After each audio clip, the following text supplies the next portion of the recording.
I want to bring in Lillie Louise Lucas now. She is the president pro tem in the Virginia State Senate.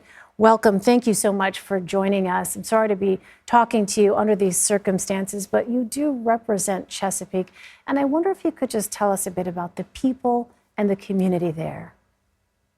Well, I can tell you, I am heartbroken, as are the vast number of people here in this city, in Hampton Roads.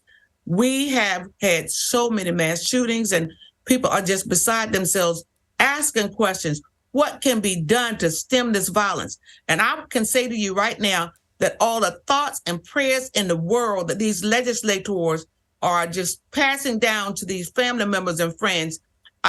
My Bible said that faith without works is dead. And as far as I'm concerned, these thoughts and prayers just don't go far enough for me. And until the legislature gets the will to come up with some common sense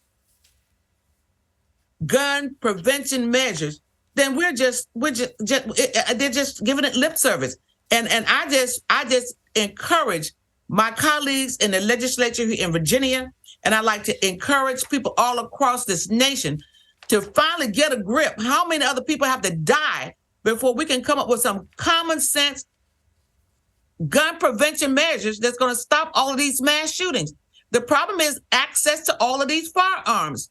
And we have the authority. We know what has to be done. We need the members of Congress to get up off of their do nothing behinds and do something to help President Biden curtail this violence by coming up with some common sense gun prevention measures. Plain and simple. Representative Lucas, I know that you've also forcefully, in the wake of this mass shooting, called out even the governor of Virginia for campaigning with a weapon in his campaign videos. Can you take us through your thoughts on that?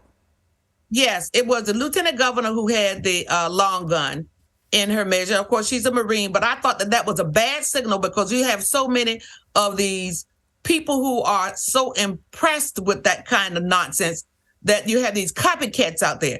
And for people to think that that message isn't going over strong with people in the public, then they're sadly mistaken. Because if you think that your school, your synagogue, your church, your Walmart, your grocery store isn't a target, then people better wake up and get an understanding that if we don't do something to curtail gun prevention in this nation, we're going to continue to have these mass shootings that's going to just take out just innocent people all across this nation. Senator, I wonder what you could tell us about the status of the investigation. I know it's early on still, but what is it that you know about the investigation so far?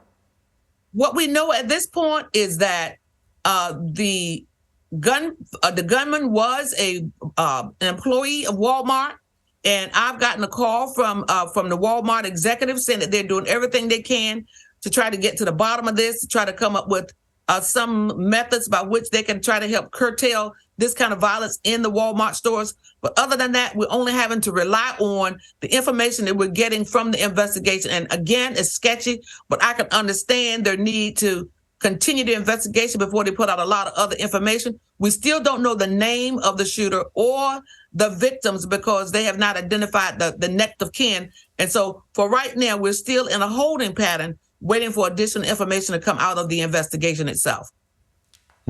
The President of the United States, Senator, as you know, has responded to the attack, saying in part this year, I signed the most significant gun reform in a generation, but that is not nearly enough. We must take greater action. That's a quote from the president. On the legislative level, what would you consider those next steps to be? Well, the next step would be for the do nothing Congress to get up off their and back the president in this initiative.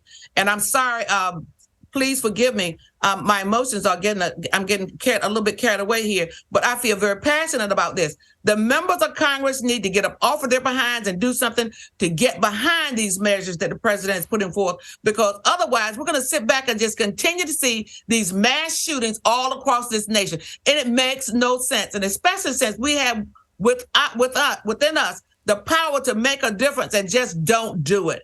That makes about as much sense as the mass shootings itself. What would your message be to your colleagues on the other side of the aisle in the wake of what took place in your town? Wake up and save the lives of your constituents. And you can only do that with common sense gun gun violence prevention measures. That's the only way we're going to get to the bottom of this. All right, State Senator Lillie Louise Lucas, thank you so much for sharing your perspective with us. We appreciate it. My pleasure. It's just such a bad week for us right here at Thanksgiving. We appreciate your time with us, and we wish you a happy Thanksgiving. We know, of course, that there will be 5 families in your district 6 families, who will have 6 families who will be missing someone at their dinner table. Thank you, Senator. You're welcome. Thank you so much.